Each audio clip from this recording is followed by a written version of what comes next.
In this video, I will guide you how to create a Revolut account in India. In iPhone, open the App Store. On Android, go to Google Play Store, search for Revolut and then install the app.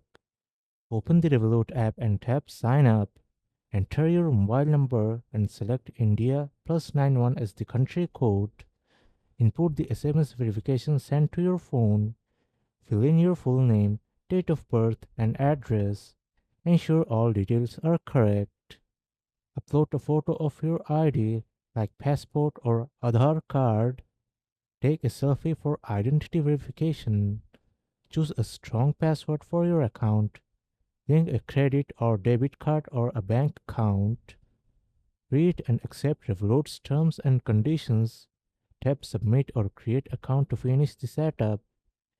Explore features like currency exchange, budgeting tools, and more. That's it. Now you know how to create a Revolut account in India. If this video helps, like, share, and subscribe.